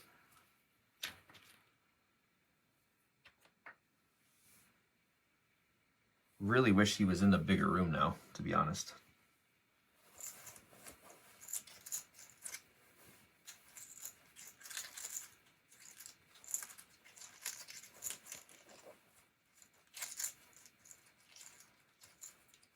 Let's bring it down.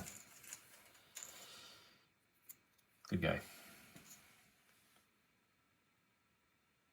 I kind of think we have to bring it in here.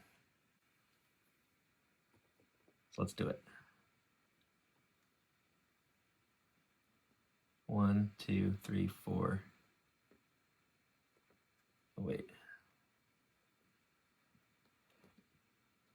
1, 2, 3, 4. And we'll parry stance. Next up.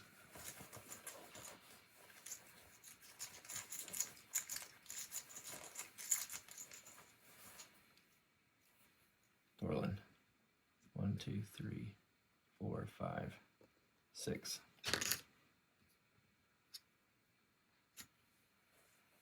Setting a trap, laying it down. He's coming in. Okay. Ooh, I don't know. So if more than movement space is away from a hero, move towards the closest hero if adjacent. Attack. So he's going to go 1. It'll be adjacent to Monty.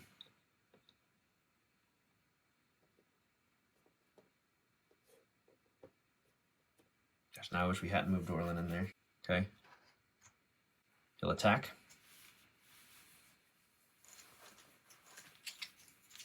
He has Frenzy now.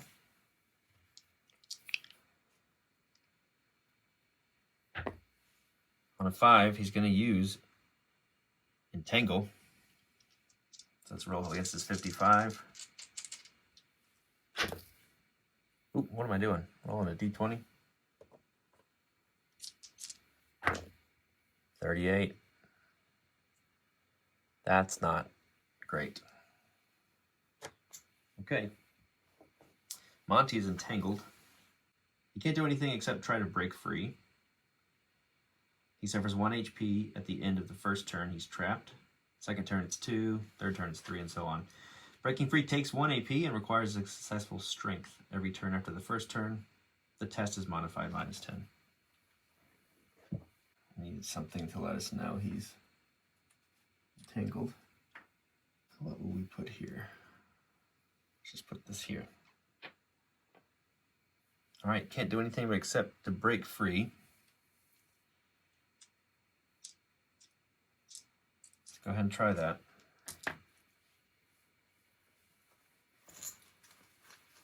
Strength is not our wizard's strong suit, although he does have a 36, so it's like a 30% chance. 1 in 3.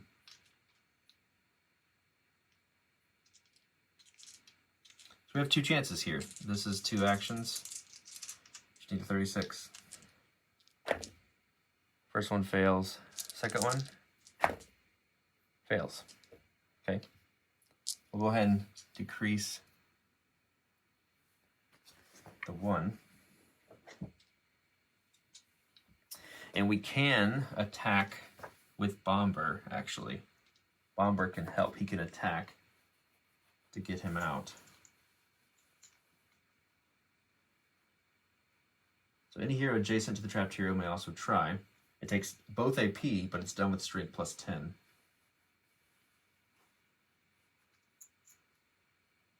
It can't change facing, but it can still fight as normal. It can entangle again, but then it can't fight. All right, well, it got worse. Really, we'll just take these up.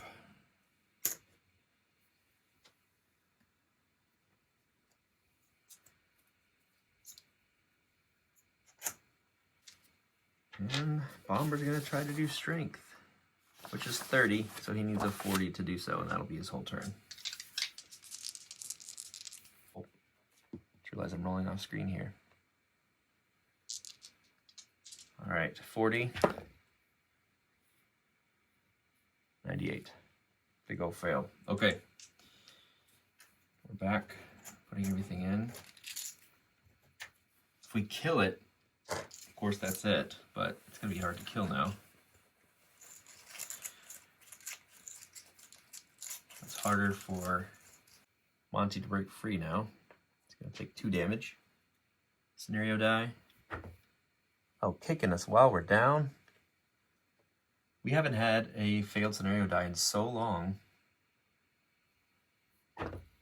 15, so no need to roll. But we will increase threat. All right, who's up? Good guy. Let's start with Monty, do our 2 strength tests. It's harder now. Now it's a 26. I believe it's -10. Oh boy, this attack is awful. Okay. 26, 2 times. 12, he breaks free. He's out, he's backing up. 1, 2,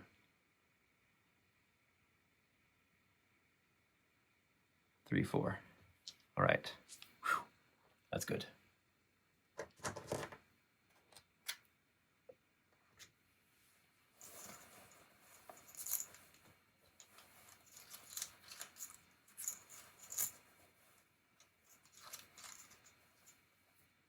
All right, Doran's moving in. 1, 2, 3, 4 to attack for 90% chance to hit.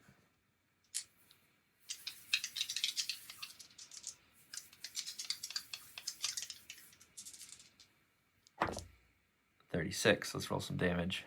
Natural armor is 2. 4, 2 bounces off.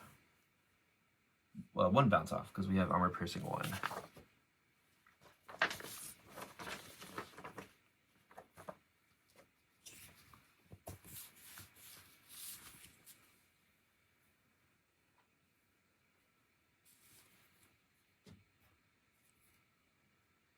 So 3 on the big guy.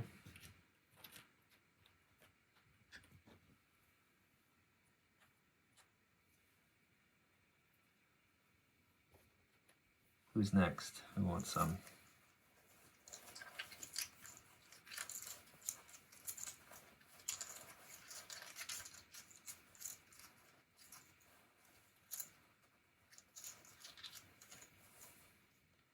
Another good guy. This is interesting here. Let's go 1, 2, 3, 4. Attack once. At 55. 94. That is a big ol' miss. Okay.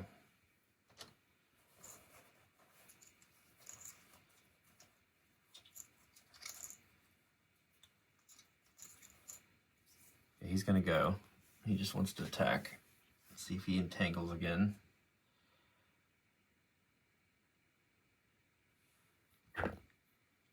Does not. It's a standard. He needs 55. Misses. Standard attack once again. Another miss. Okay. As much as I want to, I think I'm going to move back. 1, 2, 3, 4. And we'll stay there.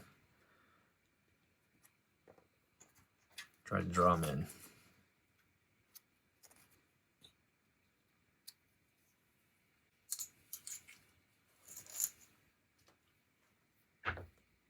Oh my gosh, 3 in a row.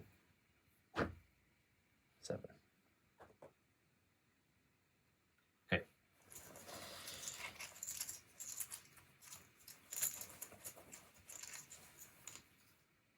Neely, it's backing up.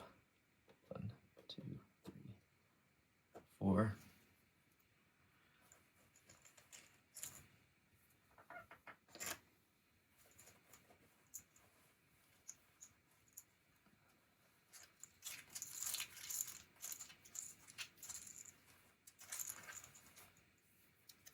Doran shooting.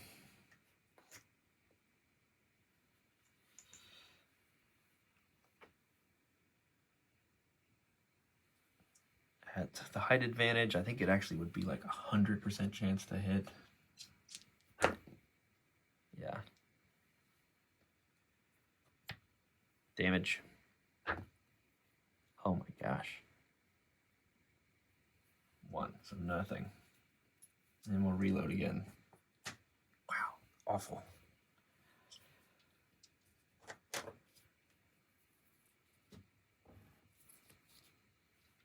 Okay. Another hero. Let's back even farther up with Monty. Wait and parry. Okay, here he comes. All right, so he wants to move in, probably the closest hero. So 4, 1, 2, 3. He's right here. And he'll attack Doran with a standard. Or special, actually. So let's see. Yeah, 4, standard. 55. Yeah, it's gonna hit. Location. On the noggin. Ouch. Sanity loss for Doran. Damage. D12. 6. On the head. -2 is 4.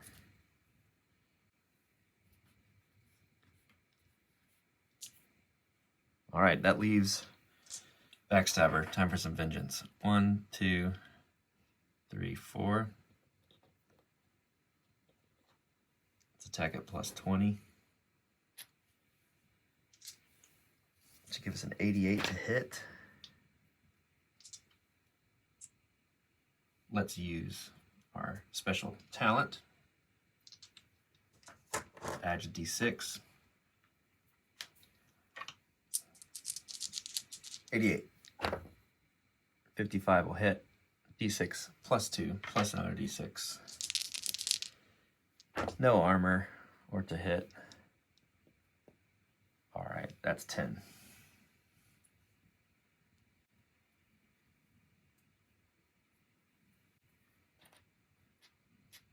Beast is at 13. We're going back in.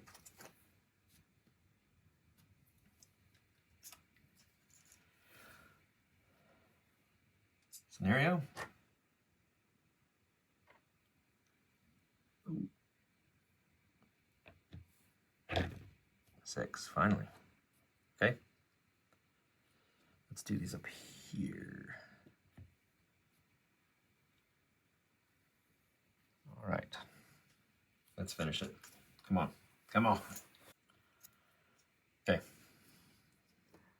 Thorlin's backing up and reloading. 1, 2, 3. Right there.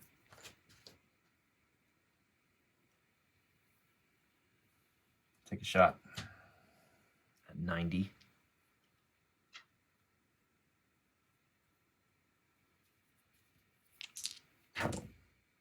$69 damage. Pierce 1. Nice. So 7 more goes out.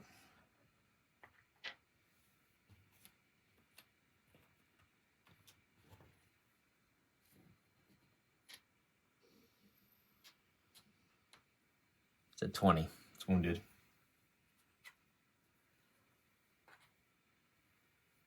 That was the last arrow of the quiver. Back to the bag.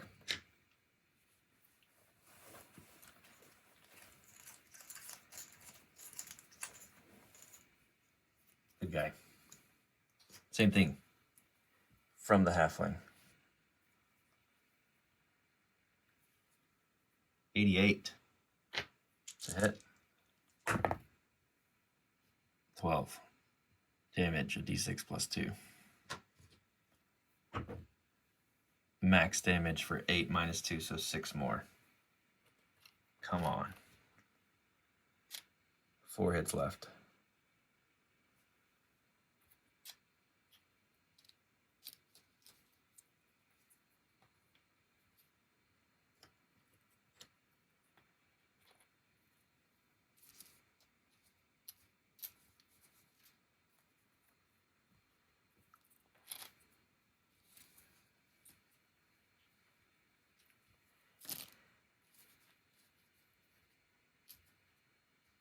Back to the bag.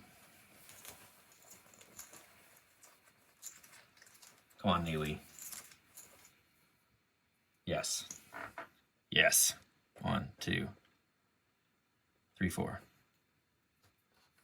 Side facing, I think, does something. No.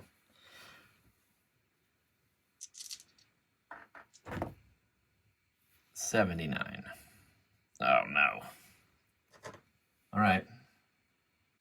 That's it.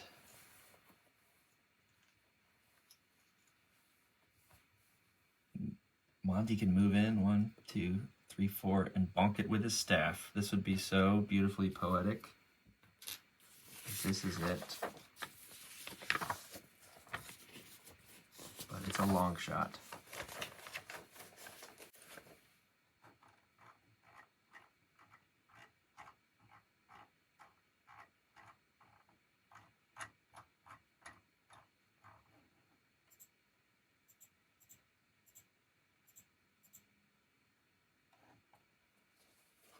And if we're up here, we could Hand of Death. Yep. Okay. Oh, we're up here. Wait. We're up here. We could Hand of Death. We have just enough mana left to Hand of Death. Touch this thing on the noggin. We'll give plus 10 for the touch spell, because it's combat, because the height advantage. Okay, so we need a 44 in order for this to work. 39. Now I just need Arcane Arts. It's a 72 minus the casting value. 65. 14. Let's go. All mana gone.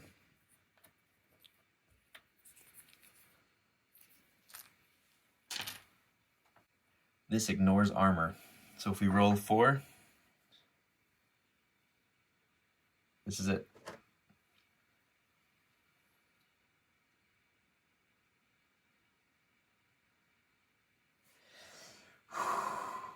Here we go. Friends.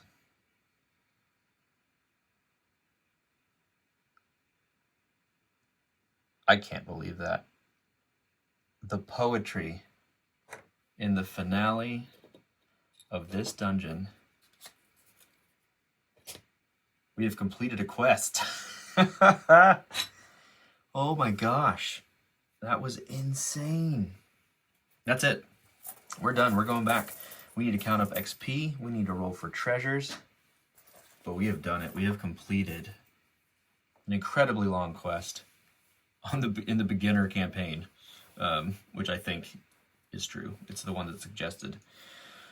But wow, what a journey. That last little... I can't believe everyone survived. I'm sure I made mistakes. My heart was racing. Point them out for me. I'll put them in liner notes. But we have earned this treasure. We have for sure earned this XP. Friends, thanks for sticking with us, watching, being a part of this. It was fantastic. Yeah, we'll roll some treasure and we'll go back to town and go from there. All right, I just found these cards. I had looked through the Bandit deck and didn't see this card. And also I hadn't looked through the Quest Monsters deck, thinking because there's a stat block for each of these enemies in the book that we didn't necessarily need to look for a card. But this would have been a little helpful in answering some of our questions. But oh well, we're calling the deed done regardless. Some of my Bandit cards were stuffed in the middle of my undead cards, so I had forgotten that there were actually more of them, because we used these cards right in the beginning scenario. But we're calling that the side quest enemy a Bandit just because he has a few more stats that are a little higher than this, but just because of the nature of the quest, and he didn't indicate that he was a leader or a higher powered enemy. We're just going to go and we'll get the XP for the Bandit and also roll on T1. And also, Ulfric was a lower undead. That would have answered that question. So we have 2 skeletons to roll for, and then we have Ulfric and the Bandit. We'll also get another T2 treasure for completing the quest once we return back to the surface. So let's go ahead and roll for Ulfric. Here's the T2 treasure table. And we got a 3. Okay, so we're going to get 50 coins. We'll make a note of that.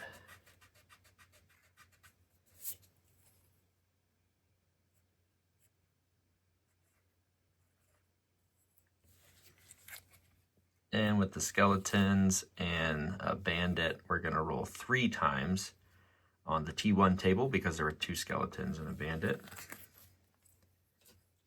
So here's this. With the 2, we'll get another 20 coins.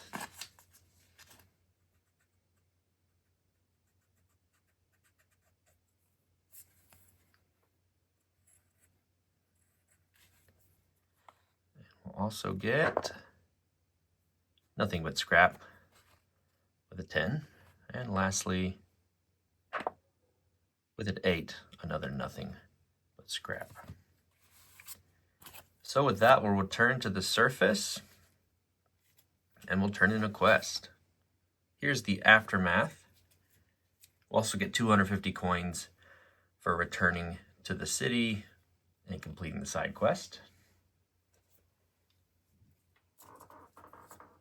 Here's the aftermath here. The Jarl listens carefully to the story told by the adventurers, inquiring especially around Ulfric and his reanimation as an undead.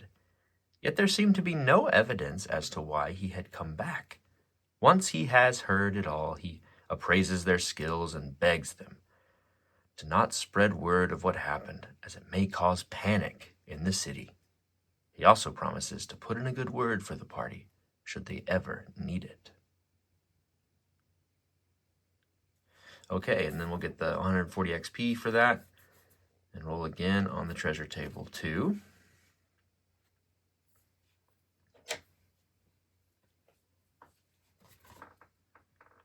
So here we are again on T2. We got a 2, so we're gonna get a mundane treasure. All right.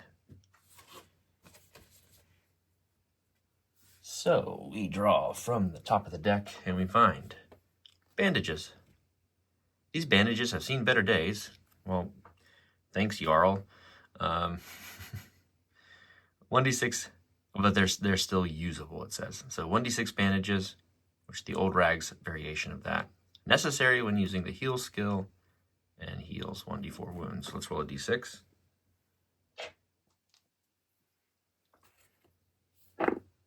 Max. So we get 6 more bandages, which is awesome. Okay, we're going to spend some time in town licking our wounds, recovering, maybe doing a little gambling and celebrating, completing a marathon of a quest. My goodness, what a crazy, crazy time that was. I think it took us close to 10 hours. And everything played out pretty well. As you could see, the game was just really brutal at times. And there was a point we got to the end of that corridor with the 3 doors at one point, and then just got beaten down by wandering monsters. And instead of going through all that again and going through the dungeon again, just for the sake of kind of the playthrough and getting to it, we almost did like a reload of a save and started back with the mummy spawning, and then played through as you saw in the last little bit. But thanks for sticking with this whole quest. It's been a lot of fun. The game ended just as you saw, incredibly poetically. Definitely worth the effort. We'll move on. If everyone's still interested in seeing more, we'll move on to quest 3. It's called Highwaymen. I've seen a lot of people in forums saying this is a tough quest, and I guess I can imagine, but I want to say I can't imagine how much tougher it could be than what we already did. I know there's a ton of monsters we haven't seen, so that is probably how. All in all, it's looking like we are at 4,955 XP, all said and done. I'll check and see if that means another level up for us, and I'll do a little upkeep filming if folks are interested in that. But that's it. Quest 2 complete of the first campaign. Quest 2, but we did the First Blood introductory scenario as well, so it feels like we did 3. And we had an encounter in the middle of the road. So we've covered a lot. We've got a lot of League of Dungeoneers, and it's by far grown the channel more than anything else I've covered. So excited to see all that, and thanks to everyone who's helped me out with rules and given suggestions and encouraged me to keep playing. It's been really rewarding. So thanks again.